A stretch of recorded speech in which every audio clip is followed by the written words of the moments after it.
Good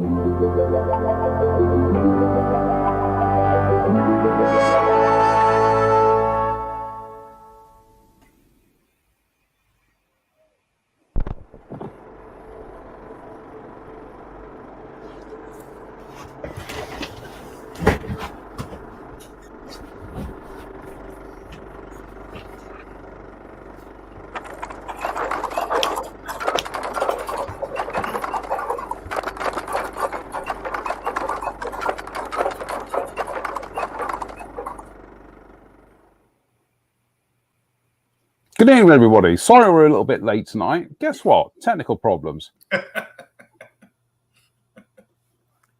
Goodness me, it's one thing after another. For some reason, OBS is not working on my primary account on my MacBook. So what I've had to do is I had to switch over to a secondary account, another login. Works fine. But the problem with that is then it's got all different kind of disk permissions and everything, and I can't bring things into the studio and everything. So I've had to come out of that. I've been sat here for the last half hour trying to get OBS to work with it, and it's anyway. Hello everybody, welcome to the show. Good evening, Michael. How are you? I'm doing good. That was fun. Watching you farm through the technical issues. It's just utterly tedious. Plus, for some reason, on Preview, the program, the image editing software that you get with Apple imaging software, that then decides not to give you the scroll bars. So you can't go up and down, and it's just, God, just make it. It wasn't like this with old System 7, I can tell you. Anyway, hello everybody. So Mike and I are trading T-shirts tonight. He's wearing the best Queen tribute band ever to come out of Teignmouth. And obviously, I've got the best British band ever to come out of Seattle. So, we're doing well tonight, actually. But yeah, and completely unplanned. Yeah, absolutely. I'm still yet to see Muse. Actually, I'm gonna have to correct that. I will say this. Go on. I've seen them 3 times. Oh. Behind Rush, maybe the best live band I've ever seen. Yeah, I can imagine that. Closest I got to Muse was being in their hometown at Teignmouth a couple of weeks ago. But there you go. Hey-ho. Never mind. Anyway, look, tonight we've got Mike has got some pictures which we're hopefully going to go through of some projects he's working on, and also some new products that he's got on the go as well. So what we're going to do is I'm going to call up the images because they're all out of sequence here because Apple, of course, because Apple. So what we'll do is we'll call them all up and then we'll go through them that way. So Apple Mike, gave you lemons. Oh, don't. It's just I wish these things would work. I really do. Right, here we go. Let's go to share screen. Share screen, blah blah blah blah blah blah. You think we'd know what we're doing now with this and whatever, but it's just right. It's not letting me do it. It's not letting me do it. Right, Plan B, Mike. Bear with me. I'm here. This is just. How's everybody doing? I know, everybody. Welcome to tonight's another terrific live shambles here as we try and get the streaming software and the MacBook to talk to each other. There we go. There's another technical glitch there. Oh, goodness me. Oh, honestly, times like this, I just think, do you know what? We'll cut our losses and we'll just not bother doing a live show tonight. But you can't do that. So, do you ever feel like the team principal at Ferrari right now?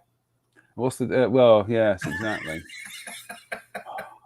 Just utterly maddening. Right, Mike. Let's talk about that.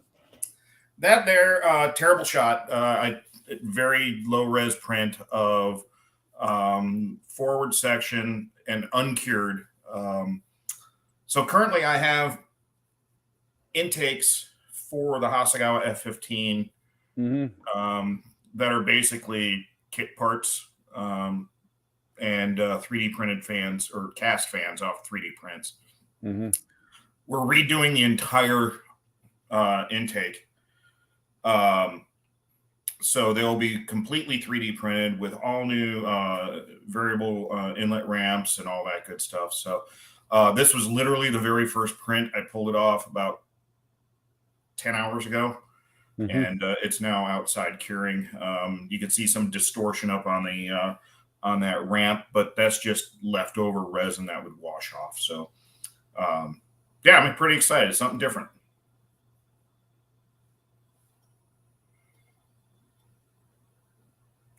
Am I alone now? Did Jonathan leave me? There he is.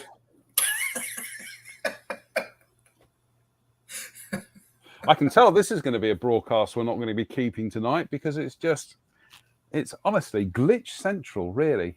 Sorry about that, Mike. Yeah, we've got some other pics here of the more F15 goodies, I do believe. I think it's those, aren't they? There yeah, that's the actual kind of preliminary part of the set.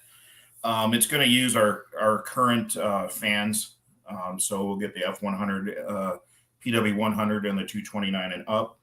Don't pay attention to those print lines. Those I'm just still refining, trying to get a best angle. Again, very first print, just trying to mess around, just to make sure the darn things would actually print. So, yeah. But very happy so far with the results.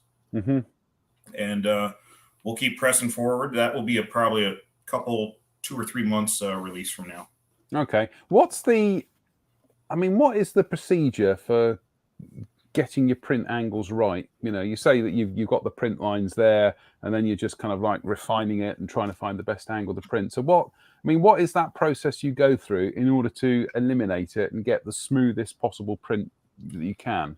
That's a great question. So in this case, I just printed everything straight up and down, right, just to see what it would look like straight up and down. That right there is a result of 13 hours of printing. What I'll do on my next prints is take each one of them, each part, and change the angle, and do like 4 or 5 different angles, maybe even up to 10 of each part, and do one mass print, and then just start inspecting, going, okay, where's the problem issue? You know, where's the issue with this one? What's the one with the least amount of problems, you know, with print lines or artifacts or whatever. And then I can go from there and kind of narrow down. So I have like a log of every print that I do as a test print until I'm happy with the final result. So yeah, this could go through 15, 20, 30 iterations of each part until I get happy with how it's set up. Which also makes it different for the modeler. Yeah, absolutely. You got some more pylons on the go here. What these are these for? These are 72nd scale Super Hornet pylons. Rich Van Zant, who designed these, and I've been doing them 48th and 32nd. He kind of said, I don't know if those bomb racks are going to print in 72nd scale. Well, they print just fine. So these are due for imminent release in 72nd scale. Now, I will say that, I mean, the detail is still the same exact detail. Nothing's changed, literally shrunk down from the originals. Again, I'll have to go through and refine how they're set up, and because this is, again, just initial print. But I just wanted to prove to myself that, yeah, we could get these done in such a small scale. I mean, those pylons are maybe 1.5 inches long, 2 inches on the big ones. So very happy. And these were just done on a 4K. I've got my 8K printer behind me too, one of 2, which I'm going to start playing around with these too. So pictures are terrible. They're iPhone photos. Sorry, I just took them like 30 minutes ago, guys. And I'm also sorry about my dog in the background. Yeah. Yeah. Mike, I'm just scratching my head here, literally and figuratively. Are these the first 72nd scale items you've done? I'm trying to think what you've done in the past in 72nd scale on the. I've done some Eurofighter stuff, but that was all cast. These are literally the first 72nd scale prints. 3D printed, yeah. And of course, hang on, doorbell rang, so let me shut my door. From UPS. Dearie me. There we go. What did you do on Wednesday night? I watched a live stream where the English guy couldn't get his computer to work, and the American guy, his dog just started attacking the postman. Apart from that, it was very entertaining. So, it's every time too. So again, guys, these are pretty low res photos. I'll get some better shots, but they do have a lot of detail in them, and they're exact clones of our 48 scale set and 32nd scale sets that are pretty popular. Mm-hmm. These guys here are terribly primed, imminent release A4 Skyhawk pylons, 48 scale. So these are designed for any 48 scale A4 Skyhawk. Mainly, they were designed for the Hasegawa kit because that is the best one out there. The cool thing is, and you can kind of see in the background, there's two little prints that you can barely see the ends of. So each set will come with both loaded and unloaded sway braces. Okay. So you can, if you don't want to have parts on one pylon, but you got to still have the sway braces, they relaxed on the Skyhawk, so they had like a more of a U shape, and loaded. Obviously, there you go. Yeah. You could throw your weapons on there and clink them down on, and everything's good. Actually, I got that reversed. I think the loaded is on the right, and then unloaded is on the left. So. Mm-hmm. And then we've also got, I think that's the sets. Yeah, that's the sets. That's the overall sets. Obviously, other than the pylon top left, you'd get two of the other ones closest to you, I guess. Mm-hmm. So those are the two wing pylons, and then there is a centerline pylon. Mm-hmm. And we're also doing another pylon with if you carry the big centerline tank. Okay. Which will come out too. No, that's we're back to those. More 72nd scale Hornet. Yeah. And no, that's that. So these are all out of sequence, folks. We've also got you appear to be doing some wheels as well. Yeah, again, terribly primed test prints. These are A4 Skyhawk wheels, both the early ribbed and unribbed. Mm-hmm. Again, completely right now, these are just prelim prints. I got to go through and clean them up, and we'll go from there. But they're pretty good, and I'm pretty happy with them. And they'll come with masks. Right. So all our wheels moving forward will have hub masks. Mm-hmm. I think that's all your product picks that we've got, Mike. I think the other ones we've got here are your projects. So, in what order would you like me to bring your projects up? Well, I don't care. Okay. Talk about that.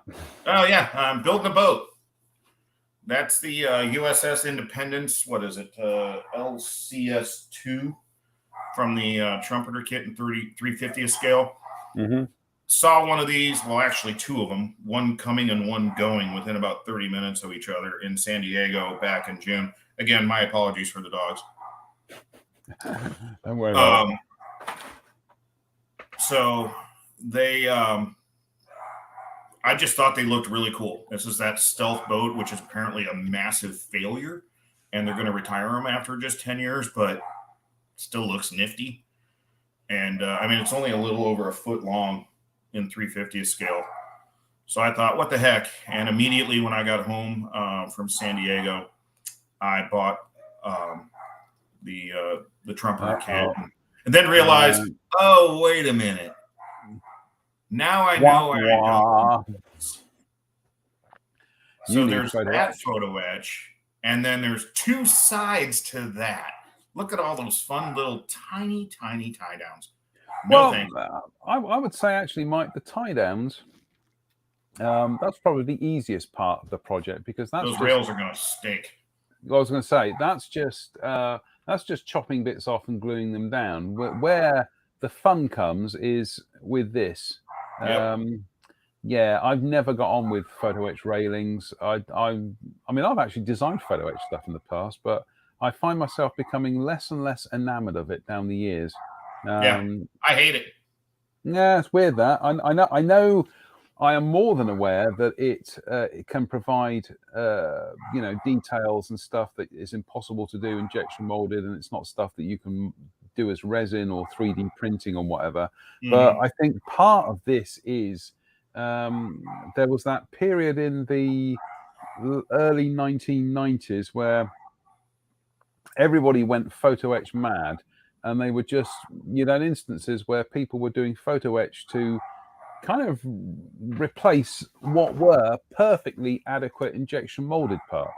Right. So you've got things like some of the Hangar kits where you've got those beautiful injection molded cockpits and instrument panels, and there suddenly became this kind of zeitgeist of kind of like, no, photo etch is better. And it's like, well, it's not really, is it? It's actually less detailed. It's actually less three-dimensional.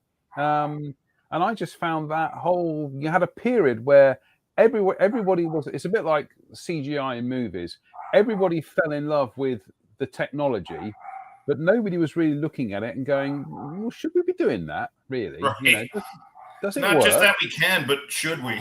Yeah, well, indeed, that wasn't that Jeff Goldblum in Jurassic Park. Your Indeed. scientists were too busy preoccupied with whether they could do it, but nobody ever asked whether they should. But yeah. I always love the fact, like in the old Edward sets, where they'd have you cut off a perfectly usable, somewhat look of a box. Yeah. In a cockpit to replace it with a 5-fold tiny thing that wouldn't make a difference because you couldn't see it anyway. Yeah, exactly. I tend to think photo etch. We've gone off on a tangent tonight, but hey, you know us. I tend to think photo etch. There are certain things that photo etch does, and it does it very, very well.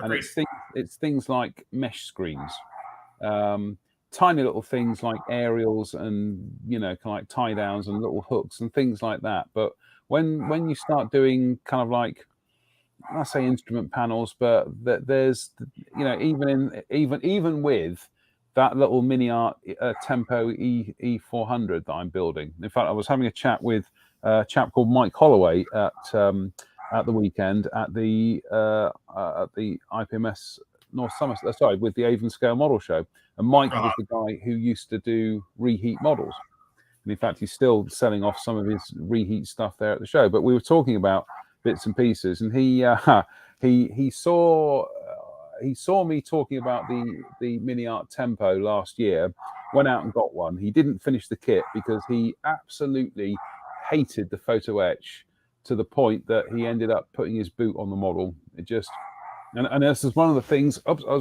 was talking about on one of the lives I was doing with it, is that they have all these little kind of like brackets that go on the underside of the cargo part of it, but there's no fold lines in them, so they're asking you to fold these things up into a U-shaped bracket, but with no fold line, it's even though I've got photo etch folding tools up there, you're trying to tiny little things that are literally that big, and you're trying to fold them, and you are right up against the physical limits of what you can actually fold in metal, something that small, because the various forces will start working against each other. It's like you can only fold a piece of paper so many times, and you get photo etch when it comes down to a certain size, it's too small that even if you anneal it, you can't physically bend it at all. And it was, I must admit, I didn't bother with the rest of that photo etch. I just did the obvious stuff, and that's it. So give me 1 second. I'm going to step away and grab a Big Mouth. Okay. Take it over, John. Okay, take it over. Well, this is a good show tonight, folks. We've got Mike with his yappy dog, me with my camera here that won't talk to the MacBook, and indeed the streaming system that now won't talk to the Mac either. So all day I've been trying to get this to work, and I thought, well, at least I know if we go live, I can do certain things to bring images on the screen, and then suddenly the streaming software went, "Oh, you want to do that, do you? Well, we're not doing that tonight." And I'm like, "Really?" So I'm going to have a good session tomorrow afternoon trying to iron out all this stuff, because I don't want to go through another evening of trying to get technical stuff to work again. All this has worked brilliantly for the last year. Then in the last week, and I get the feeling it's because software has been updated somewhere. I think the OS on the MacBook is updated, and then it all falls apart again. Anyway, we've got Mike back here. So there it is. There it is. So which one's that, Mike? Oh, I can't hear you, Mike. Hang about. There we go. Try it again. That's Bella. There we go. She's the big mouth. Say right. Hi. Yep. Now go away. You're a bad girl. It's always the small ones that are yappy, isn't it? Oh, that's all we have. Right. There's Bella. Spoke too soon. Kill me. I'm gonna have to hold her the whole time. Dearie me. It's a good show tonight, folks. Honestly, like they say, never work with animals or children or technology. In this case, it's Anyway, look, we'll get Mike back on in a second to talk about some of the other models he's building. He's back. Jolly good. Yeah. Treasure this one up, folks, because we won't be keeping the recording of this one. This will be going completely. This is a complete ad lib. This is right. You are also you've got that on the go, and what's that? That is a terrible shot of. If you look at one of the next pictures, that's the old Monogram F-18A prototype one. That guy. So I got the kit with the cockpit like that, so I'm redoing it. But looking at the sprues, I believe this kit was actually owned by Bill Coster from Coster Aero Enterprises. Okay. Who sadly passed away several years ago. But he used to do a lot of design work for Monogram. And inside the kit, there's actually two kits in there. Inside the kit, it says "Return to Bill K" inside that fuselage half right there. Right. So I thought that was kind of neat. So I'm going to try the Spencer technique on the raised panel line kit and do it exactly as you see it out of the box. Right. I've got a great set of decals for it that are still usable. So, I'm excited. I've been wanting to do this for years. Craig Sargent, I know, was on talking about my dogs anyway. He'll, I'm sure, work me through all the issues with the kit because he's a Hornet guy. But yeah, I'm pretty excited to build this old vintage Monogram kit. Mm-hmm. Was that note kind of like written in pen inside the fuselage, or how was that done? That return to Bill Coster. Pencil. Hang on, let me see if. Okie dokie.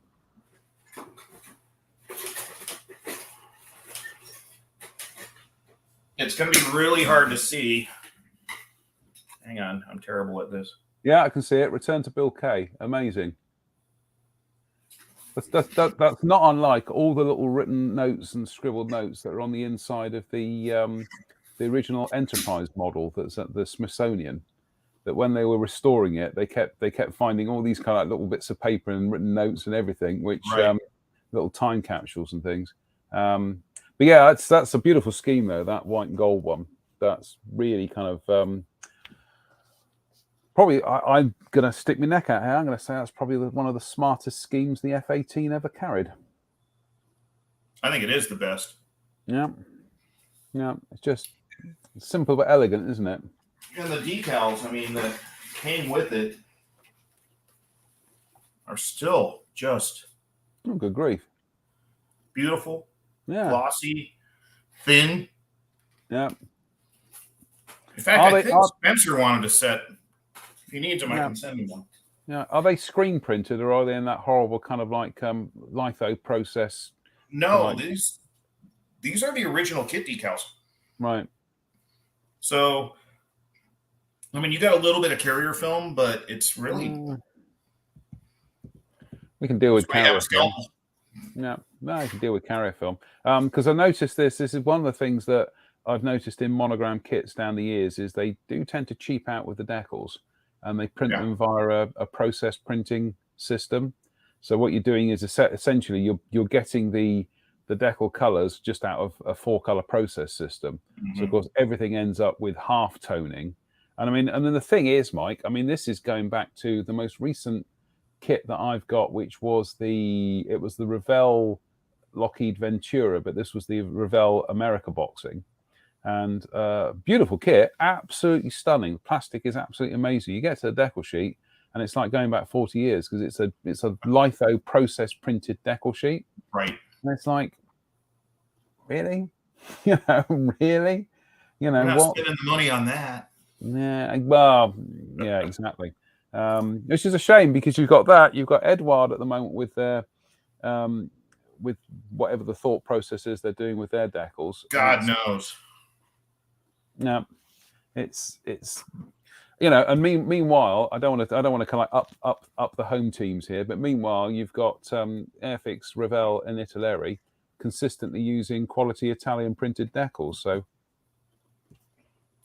those.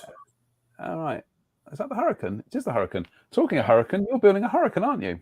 I am. It's Airfix August. It is Airfix August. Yes. So I talked myself into building an Airfix kit straight out of the box. Well. Straight out of the box is a bad word, but yeah, nothing wrong with straight out of the box, Mike. I got to tell you, they did a nice job. I've still got a little bit of cleanup to do on some of the mold lines in there, which I'll just sand out and then throw some paint on that cockpit and have at it. So far, I mean, it's a little bit fiddly in the 48 scale kit, but overall, it's I think it's the best one out there.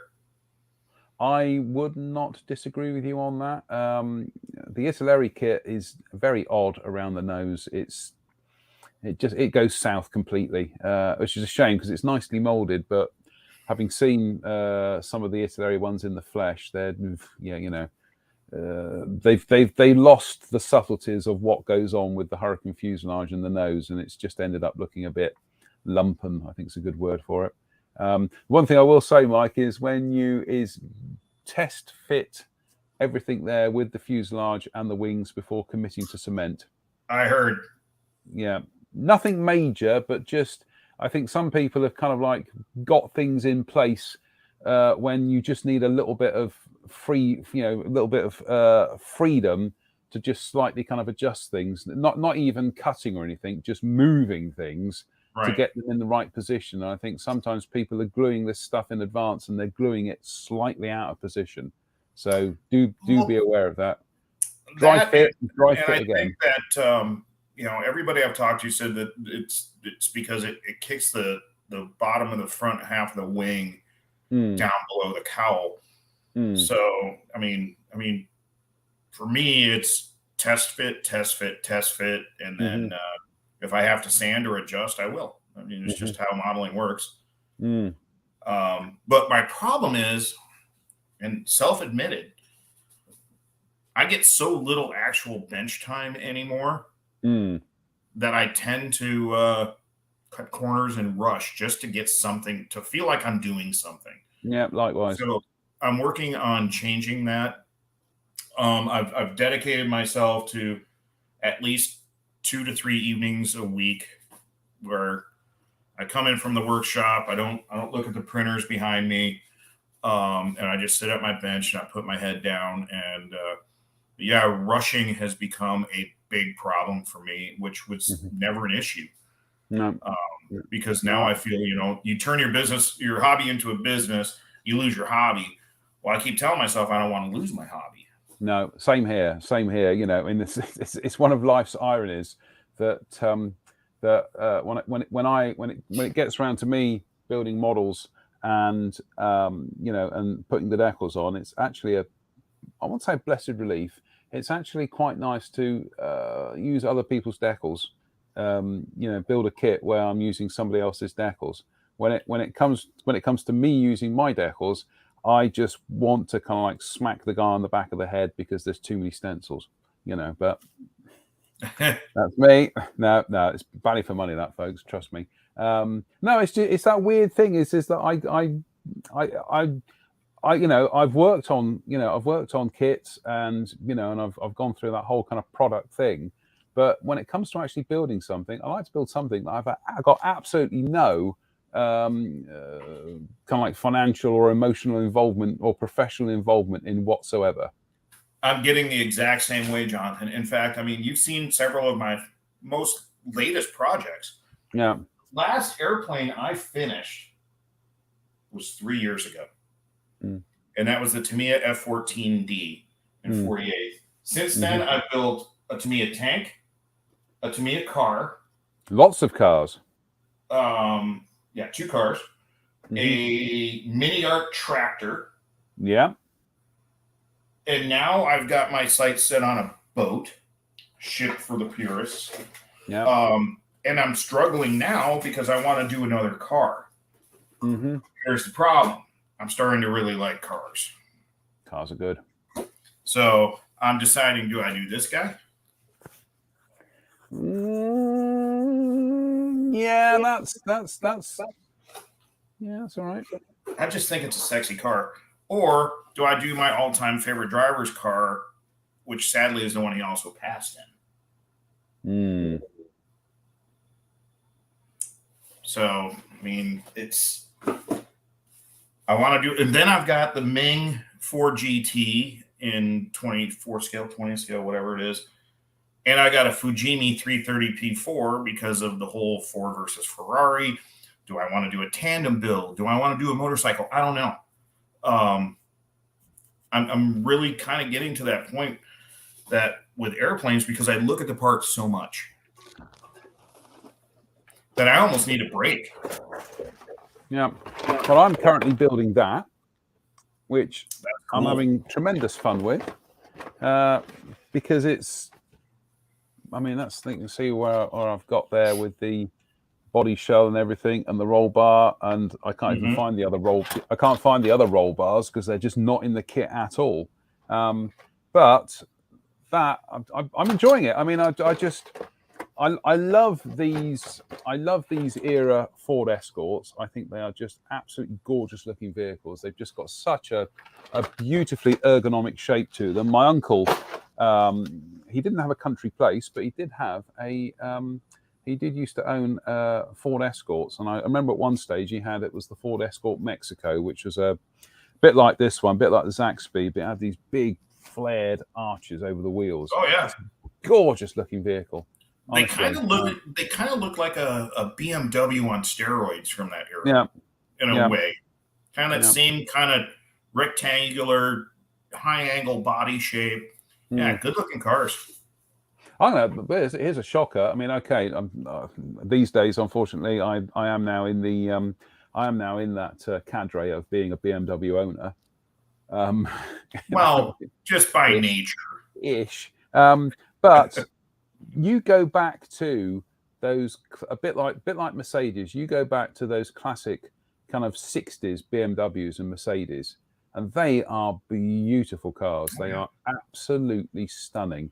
And even up until the early mid part of the 1970s, and then from then on, it all just became kind of like, you know, homogenized. Really, they all look the same. They just, you know, I don't know. I just like those old fashioned ones. And yeah, oh God, the Mercedes with the gull wing doors, lovely. 500 SL.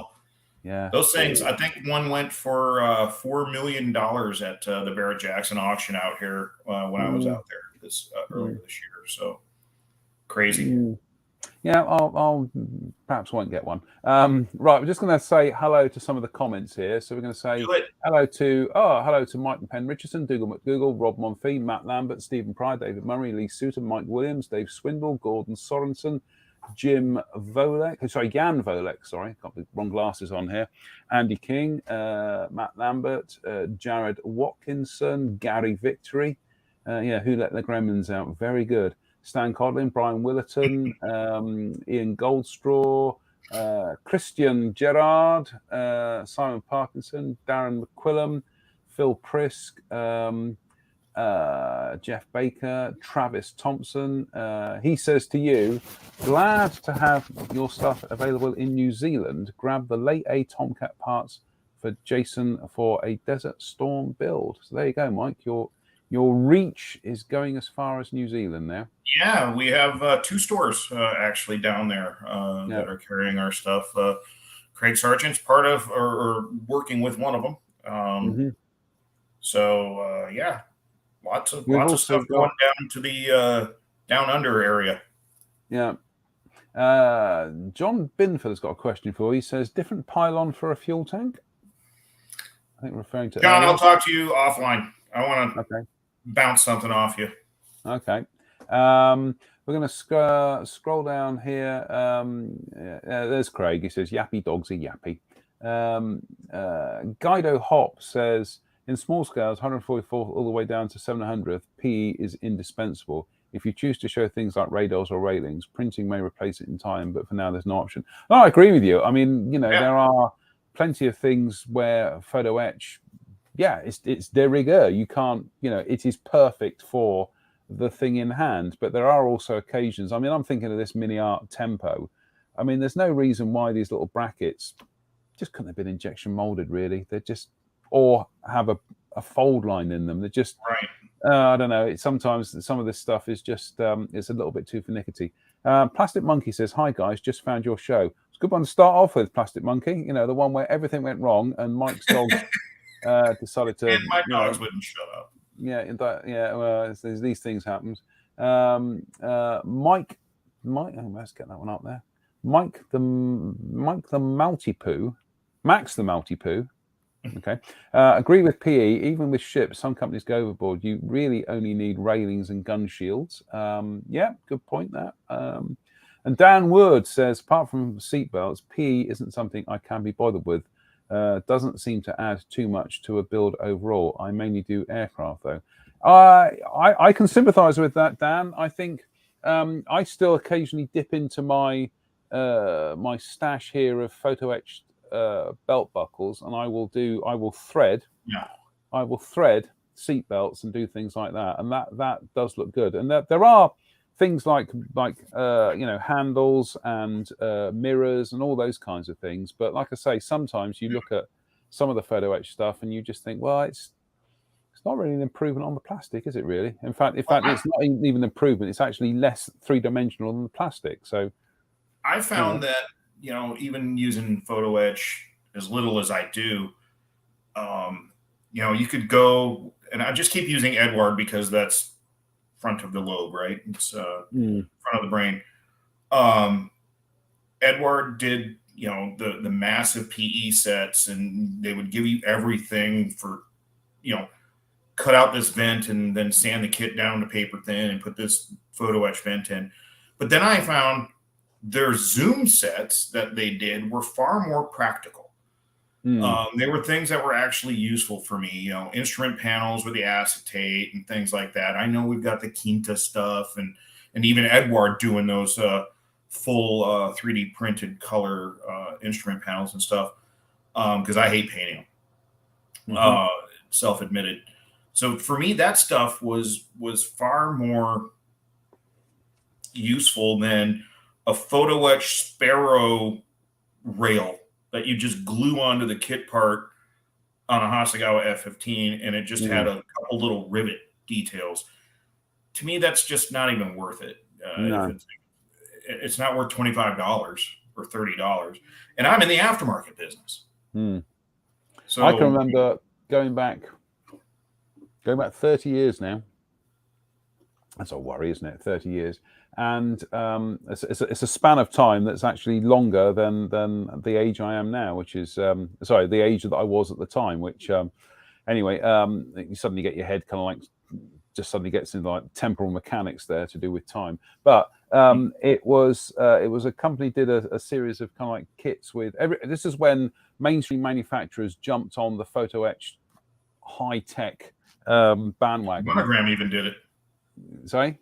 Monogram even did it. Yeah, exactly. So they're all chucking photo etch and God knows what into this thing. And sorry, I've got itchy nose now. And it was a case of that they did a thing with they did this kit and they put photo etch in it, and the bits that I was expecting to be photo etch weren't included. Things like bomb vanes and mirrors and instrument panels, all that kind of stuff. None of that was done as photo etch. No. The bits that they did do as photo etch were really kind of like bizarre. And there were other things where they were doing they were including white metal castings. Mm-hmm. And it was a case of like, well, that's good because there are some items in this particular kit that could really do with being replaced with white metal. Because where, say, for example, where you've got something that has to be molded in two halves because that's the only way you can mold it in injection molded, you can actually do that as a single piece white metal casting, piece of cake, you see. No, they still did it as a white metal casting, but they did it as a white metal casting in two parts. And it was just, none of it made sense. It was really, it was almost as if you were being wowed by the medium that it was being produced in, rather than it actually being, is it any good? Because it wasn't. It was no improvement over the plastic whatsoever, apart from it was more expensive and it was molded in metal, brass and white metal. What's the point of that? Well, and honestly, I think end of the day, every medium that is in the hobby now, everything from acrylic paints to lacquers, from photo etch to 3D printed parts, they've all revolutionized the hobby in their own way at the time. Mm-hmm. And I think what happens is, I mean, people get spoiled like with 3D, or I'm sorry, with resin casting, thinking it was the be all end all and that was it. But there was a lot of teething problems with resin casting in the beginning. Bad molds, bubbles, things like that. Now, even with like you look at photo etch and the advancements that they've made with the color photo etch and all that, things are advancing. Now you got 3D printed decals.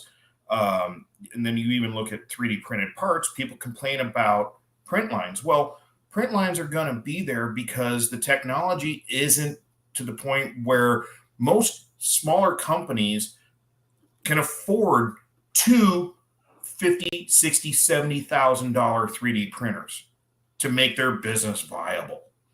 So until the technology catches up, there's going to be things that you're going to have to deal with, including, print lines. If the print lines are small enough, a coat of primer typically will cover it. I've also used Tamiya lacquer thinner on a Q-tip, and that will basically erase them without losing the other detail. So I think now the problem is modelers are spoiled. There's so many mediums out there to use, but they expect everything to be perfect 100% of the time. And it's just not possible until technology catches up. I know this is a little bit of a tangent off. No. You know us, Mike. We go off on tangents. But I think what's gone on is people thought that, with a 3D printer, for instance, all it is push a button and go. It's not that simple. And we talked about it earlier. I showed you you showed some of my preliminary prints on some things. There's a lot of work to go into some of those to make sure that they are more refined. But there's still going to be a little bit of, print lining. It's just the way it is. You could look at it, and you find that sometimes the smaller stuff is easier. It doesn't, because you don't see it as much. No. The bigger stuff, it shows up like you wouldn't believe. Yeah. Because there's a lot of surface area there. And it prints in layers. Yep. So I don't know. I think that long story short, every medium that has been invented into the hobby or brought into the hobby has been useful and is still useful.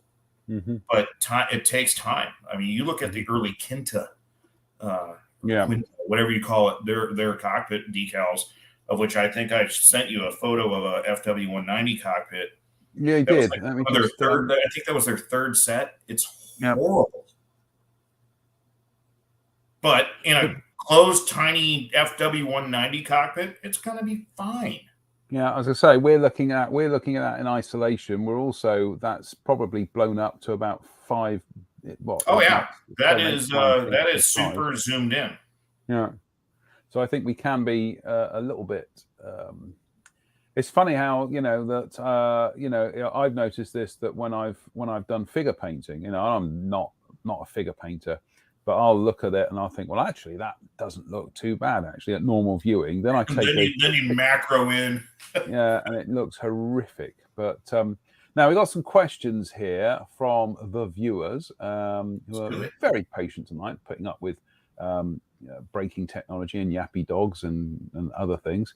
I appear to have upset Steve Moores here. He says minis are not BMWs.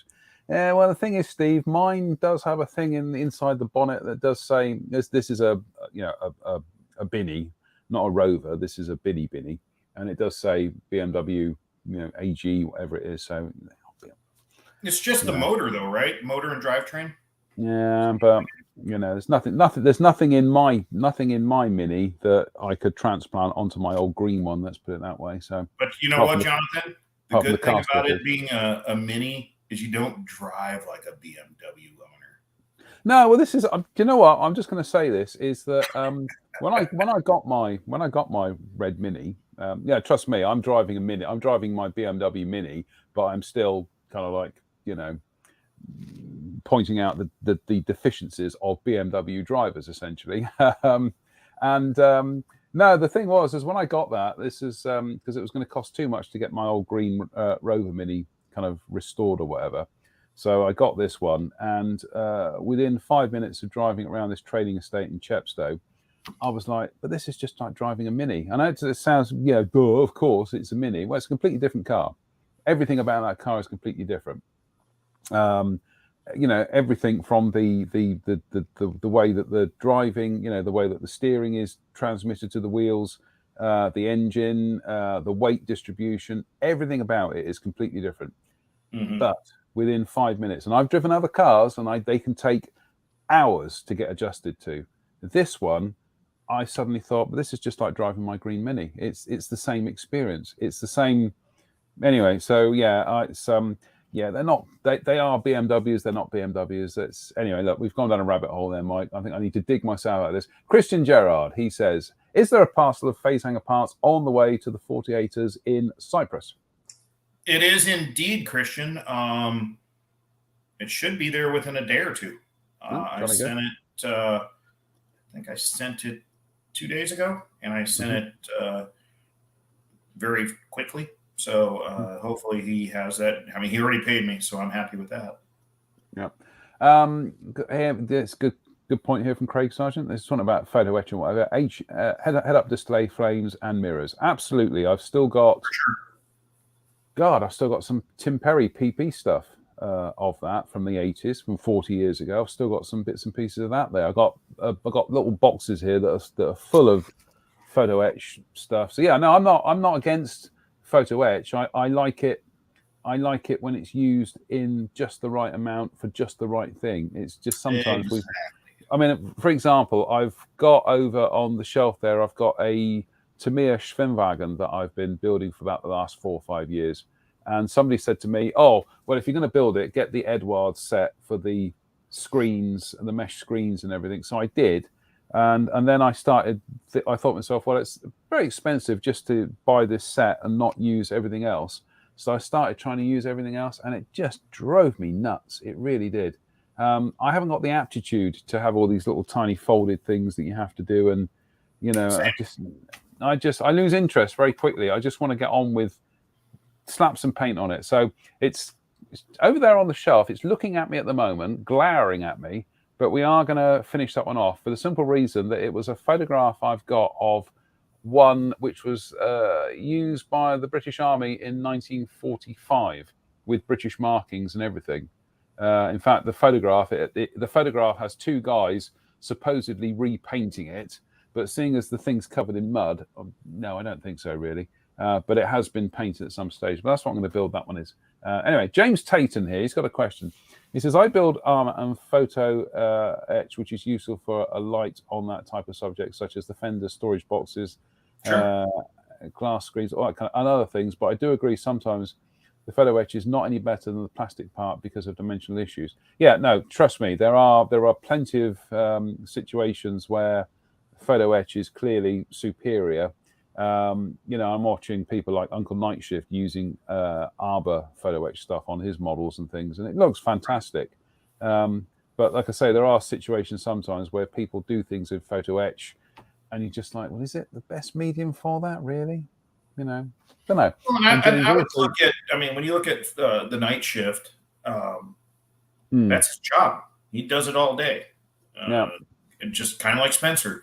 So maybe that little bit of tedious work on photo etch with sort of, I don't know, unlimited bench time is much different for somebody like that versus someone like you and I that are like, I can tell you right now, there have been many a photo etch set which ended up like this.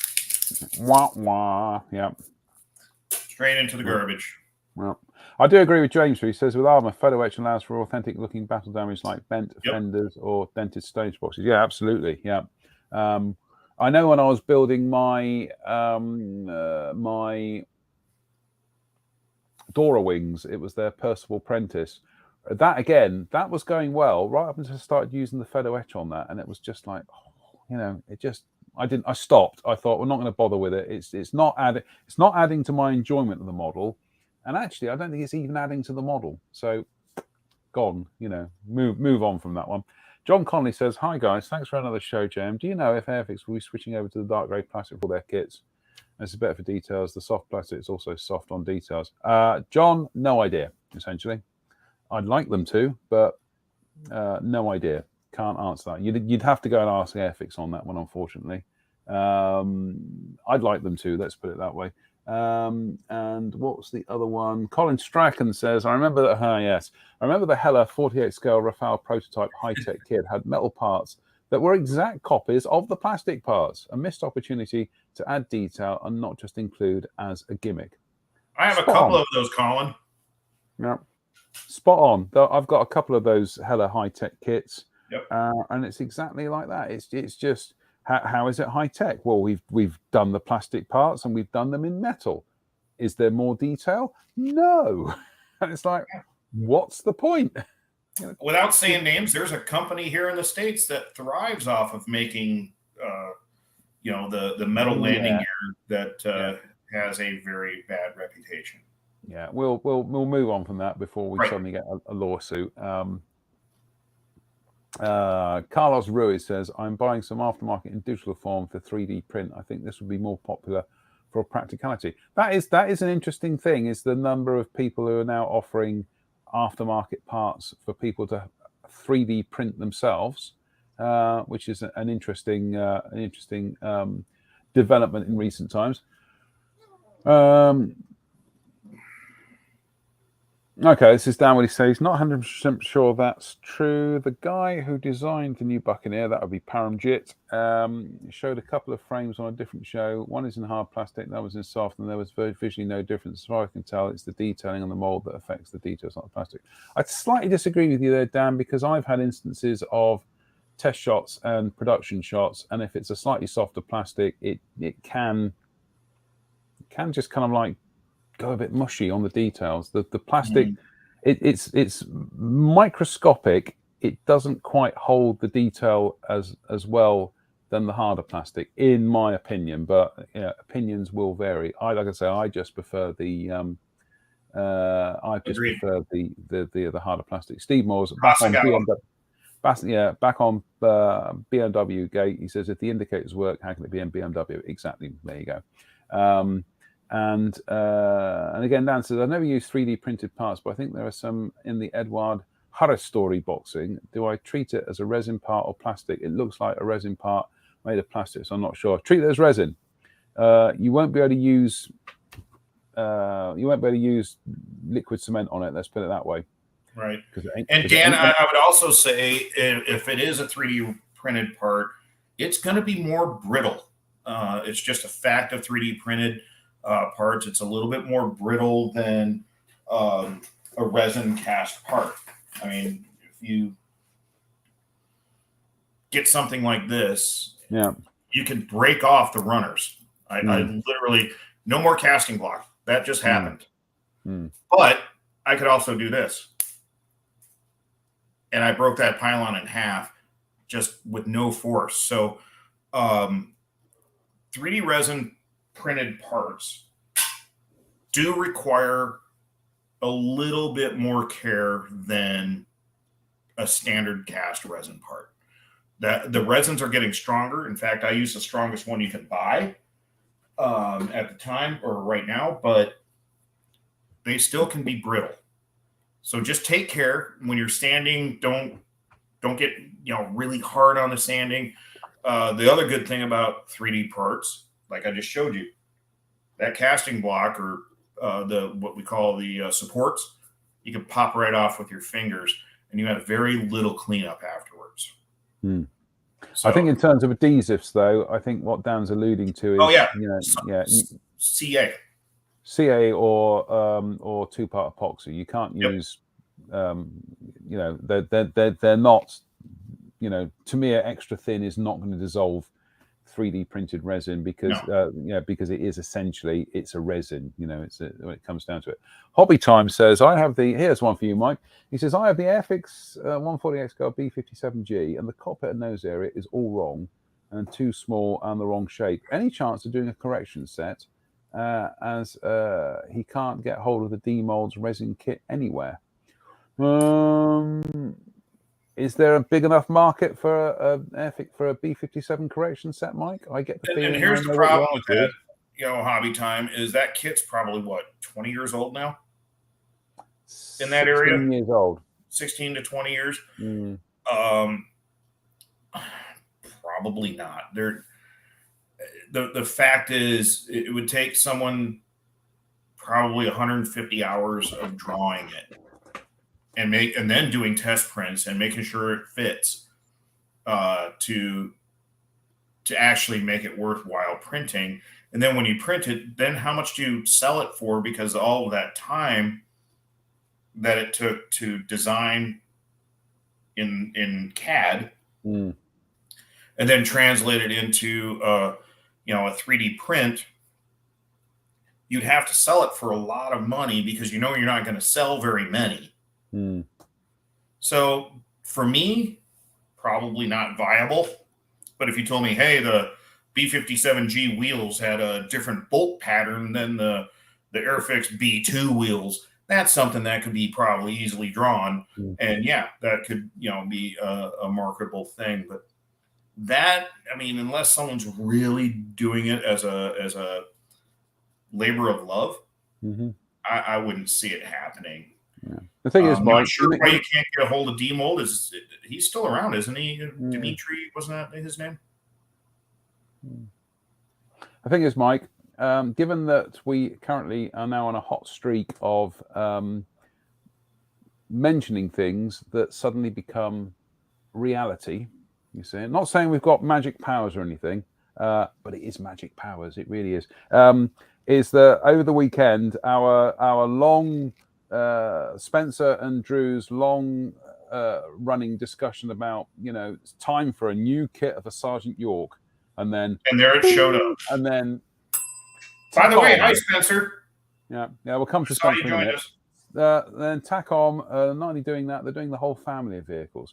So I will make a prediction here. I'll make a prediction that within the next 18 to 24 months, and that is one of the manufacturers is going to do a new 48 scale B57 mainstream, not limited run, a mainstream manufacturer.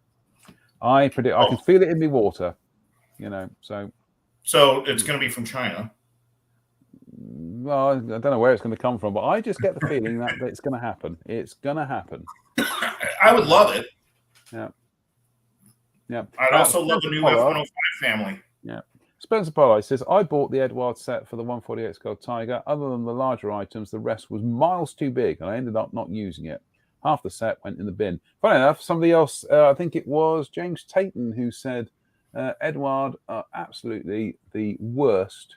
Here we go. This is his words, not mine. Edward, absolutely the worst photo etch that you can use for an armor project. He uses Arbor for best photo etch for armor. So yeah, I've heard people say that. Yeah, Like I say, I didn't have any problems with the photo their etch for the murals swing are wagon. amazing. It was just too finicky for me.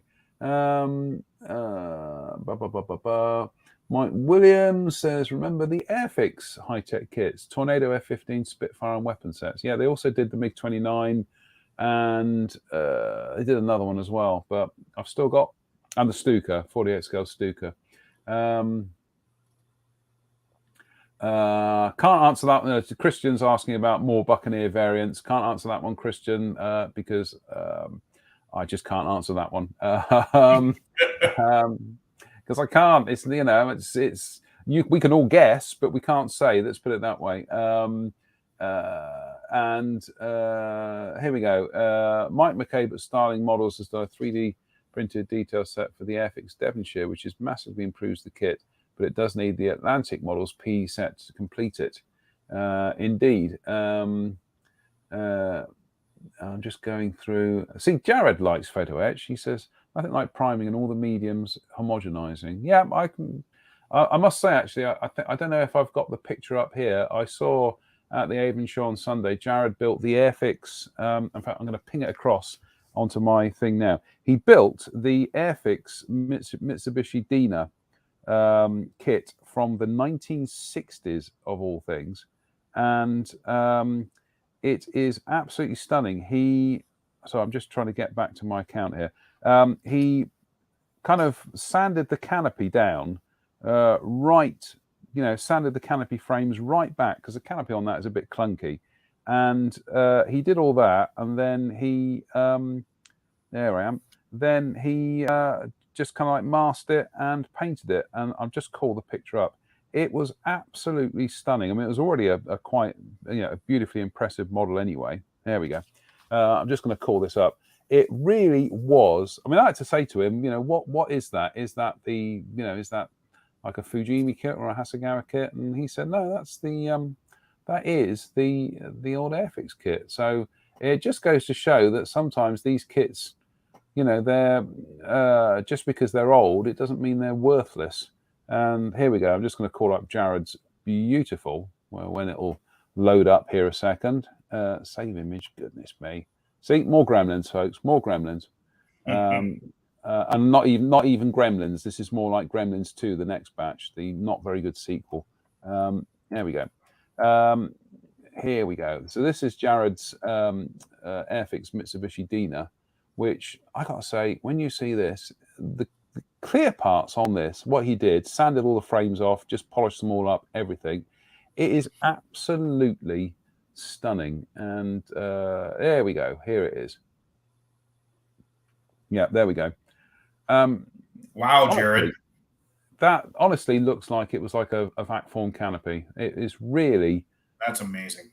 Top quality stuff, that. And like I say, it's a kit from the 1960s. So people who say, oh, why do they reissue these kits or whatever? People build them and they do things like that to them. And that just looks absolutely amazing. Really, and I've built that kit and my canopies didn't come out anywhere near like that. So it just goes to show that with the right techniques and the right tools, even bits like this, which may not be entirely promising, you can do with them. You can work with them.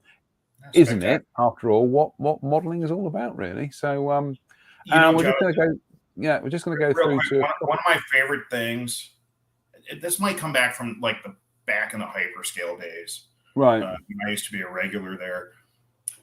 Was the guys that would post pictures of their pre-painted kits, or I'm not pre-painted, but unpainted kits, and they'd have all the brass and all the resin and everything, and I'm like, don't paint it because it looks beautiful with all those different mediums on there. It just looks so cool. And then sometimes when they painted it, you wouldn't even realize how much work went into that kit for that guy or girl to get it to where it was so beautiful. It was, I don't know. I always love those in progress shots that people, they throw the toolbox at the kit, if you will, scratch building, photo etch, resin, and everything. And then they take a picture of it right before they paint things, armor especially. Yeah, And funny you say that. Mind-boggling. Yeah, funny you say that, because I've got a picture here. I've just literally gone and grabbed it, and this, goodness me, I built this. I built this how many years ago? This is going back 12 years, and this was Dragon's 1/72nd scale Sherman Firefly 5C, which I bought from the Frew Model Centre, and this was one of the first Dragon 72nd scale kits I actually built, and it is still sat in my display case in that form, because how cool is that? The combination of the grey plastic, the tan, they're like those, they're like it's their rubber band tracks, but you can glue them with plastic, and they're still fine. They're still in good condition, but all that, and with the minimal photo etch on there as well. It got to the stage where it was like, well, I've got to throw some paint on it now. And I looked at it, I thought, you know what? In just that kind of raw elemental state, I loved it. And I thought, I'm not going to paint that. I'm just going to keep it in that state. Weird, I know. But yeah, there is that thing sometimes where you've got that model and it's covered in, covered with all the dissimilar kind of materials. And you think, right, now we're going to put some paint on and this is going to look awesome. And you put the paint on and it just kind of, you go, oh, is that it? Yeah, there it went. Yeah, there it went. It's a shame, but that's a beautiful kit actually. But yeah, I'll just go through another couple of comments here. Bear with. Jared said he remade the gear doors from brass. Yeah, nothing wrong with that. Paul Sykes says, I was told to sand photo etch parts when I first started using them. It was a valuable piece of advice. I find using PE very relaxing. Yeah, you can sand them. You can just literally give them a quick kind of going over with some very fine wet and dry. And that does work. I'm going to send you my ship, and you can send it back if it's that relaxing. Steve Moore says, here we go. I think he's talking about Canberra. He says, new one out in 48 scale from Hobby 2000. Is that what you're talking about, Steve? I think he was. But yeah, I like I say, I like photo etch in the right amounts. When I was building my Lands Bulldog tractor for Mini Art, that had the right amount of photo etch in it. The Mini Art Tempo E400, there's bits on it which Harrier GR7. Sorry, Steve Moore is saying there's a new Harrier GR7 in 48 scale coming from Hobby 2000. Ooh. Thank goodness. Well, sorry, yeah, there was the right amount, but with the Tempo, it's just like I say, there's bits in it which I say, I'll use those bits, but the rest of it, I'm just like, no, I'm out of here. Especially when it's little brackets that go on the underside of the truck, the cargo part of it. I'm not going to see them, and the chances are I could have done them, could have super glued them in place, and then the moment I started painting them, or if I started covering them in mud, that's it. They've gone. What's the point? Don't ruin it for me. Craig, here we go. Craig, here comes Craig. He's come to rain on everybody's parade. He says Hobby 2000 Reeboks, other manufacturers' sprues, so not new, likely Hasegawa. And with that, suddenly a million souls cried out in terror. It was like a million souls cried out in terror. Yeah, so there you go. That's Obi-Wan Craig Sargent has absolutely killed that for us. So hey ho, never mind. We can all live. Yeah, that's the weird thing about the Hasegawa Harriers is that they, in 72nd scale, they absolutely balked their British ones because essentially they took the AV8B and then thought all you got to do is slap a different nose on it, and it's like, well, no, there's the wing sensors, you've got the tail pods. So much of it is different that you can't do it that way. They kind of almost got it right with their 48 scale ones, but then they broke everything down so massively it just became an absolute nuisance trying to build one of those things, because everything suddenly starts becoming fiddly sub-assemblies, and it's all we don't need that. In fact, it was one of the things when Matt was looking at Matt Whiting was looking at doing the Airfix Harrier GR7/9. This is going back 12, 13 years ago now. And I was having discussions with him saying about, well, can you do it? Can you do other versions out of it? Can you design it so that, you can do American ones, you can do stuff like that? And he looked at it and he went, yeah, just going to do the British ones. And you know what? He was right, because that kit ended up being the best British Harrier GR7, Harrier 2, GR7/9 in, in 72nd scale, because he just focused on what he needed to do, and he did it very well. And I think sometimes that's the thing with, I'm not going to name any kit manufacturers, but I'm looking at you, Revell, because Revell did their little F4U1 Corsair. Oh, they just overcooked it, Mike. They really overcooked it. They tried doing too many variants, tried to do too much, and it's not unbuildable, but it's not the straightforward kind of modeling experience it needed to be, because they just, massively overcooked it. And I think you find that now with a lot of manufacturers that they look at the amount of variants that they can do from the basic mold. And then let's just keep adding. And what happens is it really sort of mutates the molds into something that isn't really what they set out to do. I don't have a perfect example of that offhand, but I know a lot of tank manufacturers or armor manufacturers have done that, where people are like, well, you did this, but you cut the corners here. And, I would hope, you look at Tamiya. Tamiya put their 48 scale F-16 out, single seater. They literally broke the fuselage down so they could do a two-seater. That's what, 12, 14 years old now, 13 years old?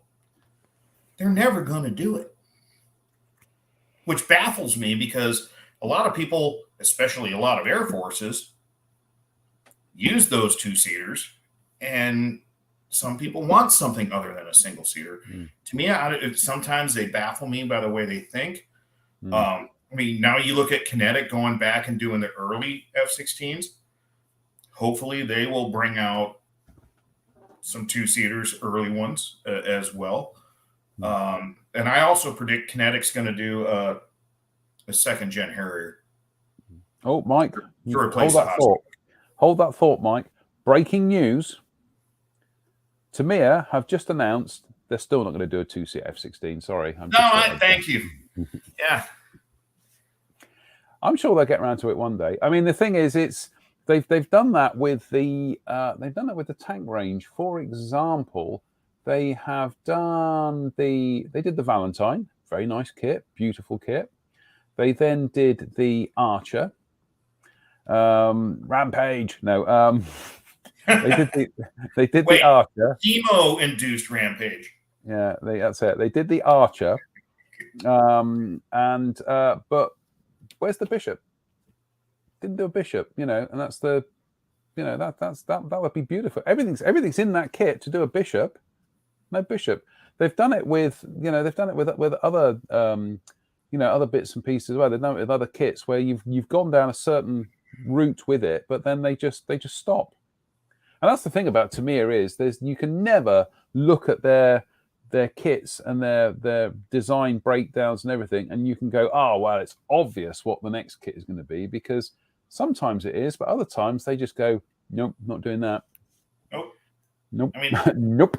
A couple things in their F4B, and it's an F4N in 48 scale. I would say, Mike, because that is a relatively new kit, I would not be surprised if that does happen at some stage. But then because the changes are small. Yeah, but then we said that with the F-16, and here we are, a decade and a half later, still waiting. And then you look at Tamiya or even Hasegawa, and Hasegawa's done it in 72nd scale. You have an airplane that is now operational with you in the F-35. can we get a 48 scale one that doesn't have, 2x4 RAM panels and just do them? They're fairly smooth. See them all the time. Mm. In fact, most of them don't even have the tape much anymore. Yeah. I got to say, I'm pretty sure at some stage we are going to be getting the new Italeri F-35 Lightning to do on the show. I built the 72nd scale one 2 years ago. As a modelling project, I enjoyed it. It's not an airplane I have any affinity or affection for, but as a modelling project, I actually really enjoyed it. It was good fun, and I liked the look of the finished model. But the RAM panels massively overdone. And I get the funny feeling with this 48 scale kit, we've seen some preview shots of it. I get the funny feeling that that's going to be a repeat experience. I will enjoy building it, and it's going to be great fun. But yeah, why they go down that route of it's misinterpreting what they're looking at, and what they're looking at isn't what they think they're looking at. They're seeing those panels and thinking, oh, they're actually kind of raised from the surface. Well, they're not really. It's just literally engraved lines. That's it. Literally less than a millimeter thick of tape. Yeah. And now they just paint over it, so you can't even see it. Yeah, just do it as engraved lines, if at all. So, Mike, we are coming up to Steve Moores has said that the Italeri F-35 is in Jadlam today. We've put a link up to that on there. So nice. Here we go, Mike. It's that time of the evening. So ring the bell. Any other business? At least this still works. Well, no. And I do apologize to all of you for my yappy dog. Seriously. Yeah, don't worry about it, Mike. I hope to come back at some point. It's always you're always welcome on this show. We're still going to be trying to iron out the gremlins. Honestly, I think it's this OS update that's just thrown everything out now. So I think it would be fun. I think it would be great fun to have the four of us with Spencer and Drew. I just leave you, Spencer and Drew, to run away. I can go and sit in the background and get on with some modelling. That's fine for me. Easiest night's work ever, that is. So yeah, we don't have many technical issues then. Yeah, no. We hey, I heard that. No, it's just annoying. This blessed technology, really. It's just. But we'll iron it out. But at the end of the day, I think what you guys do here at IMC is really cool.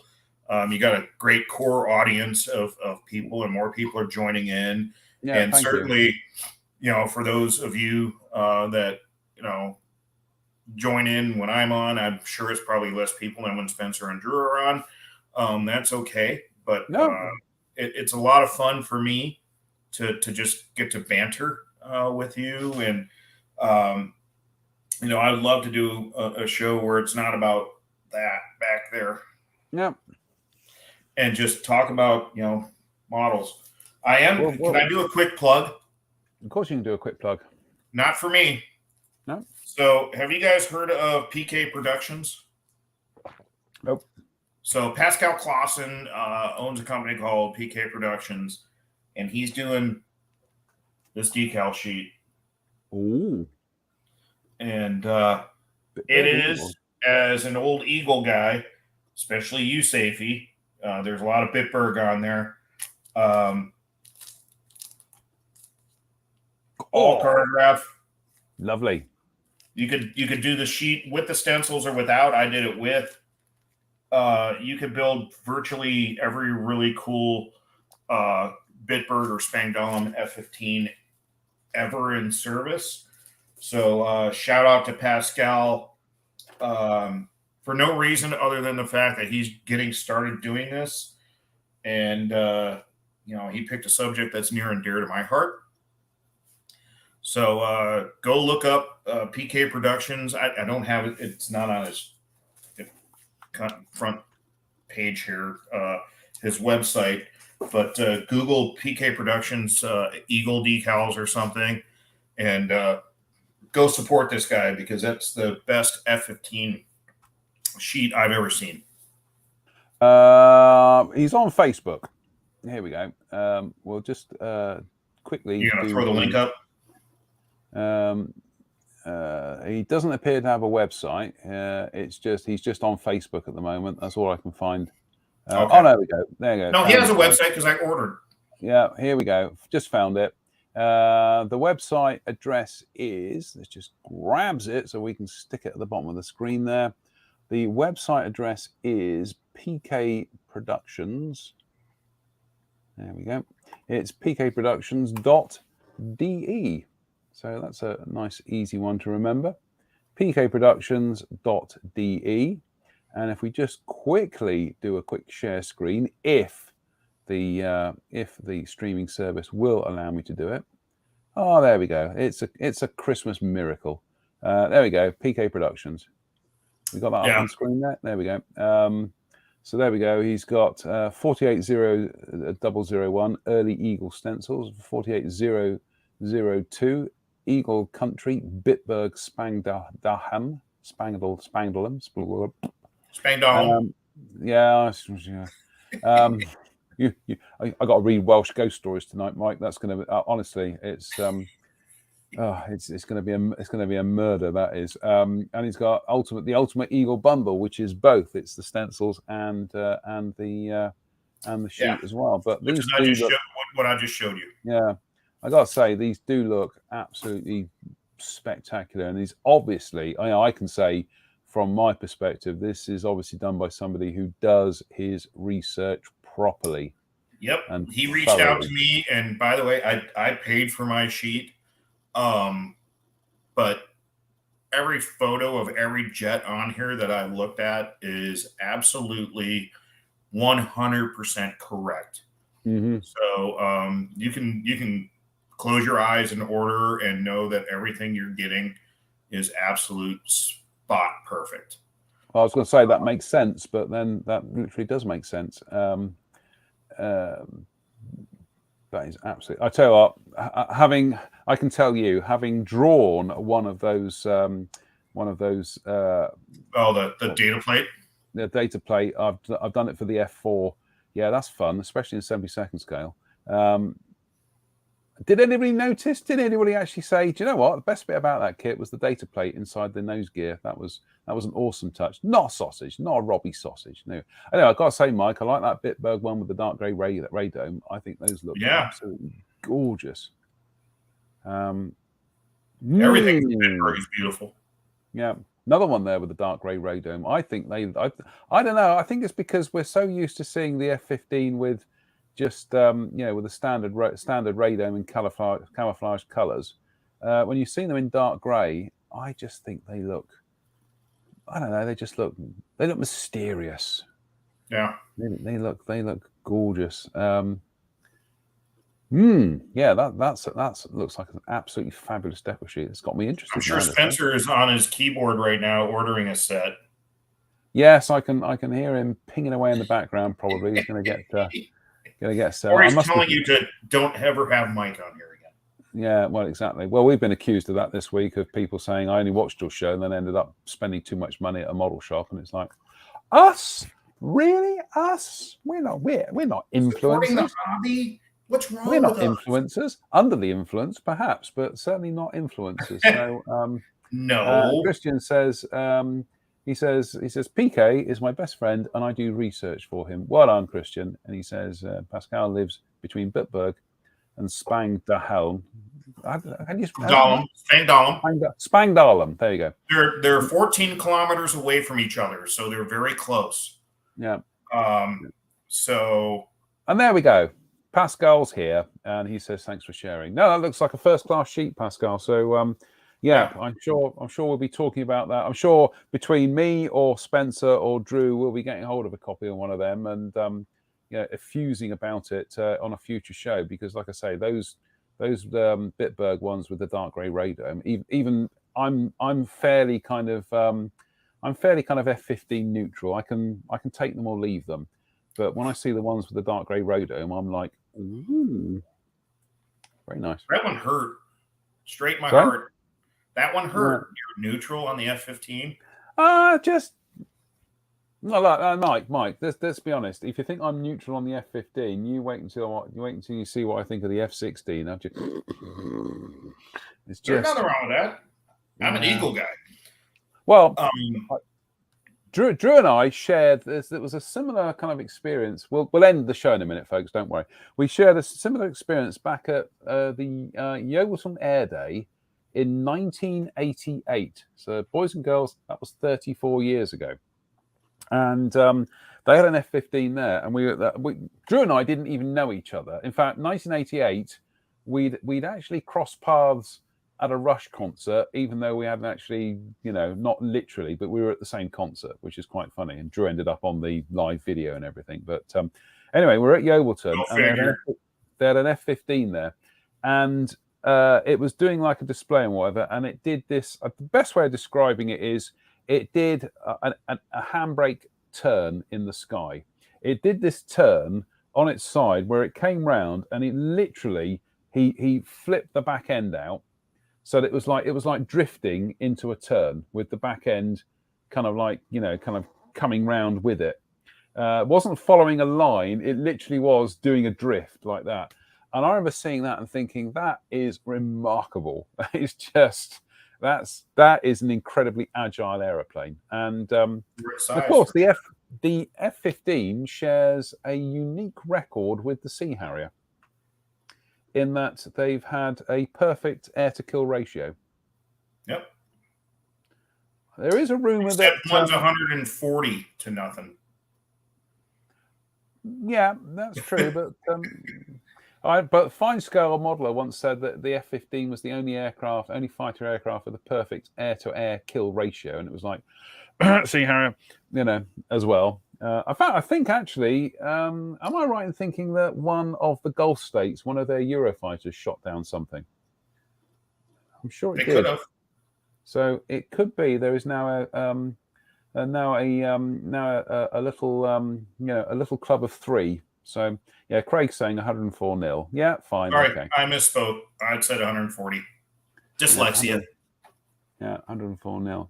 Oh, no, Simon Parkins is saying A-10. Apparently, the A-10 shot down an airplane as well. So it was a helicopter, if I'm not mistaken. That's right, yeah.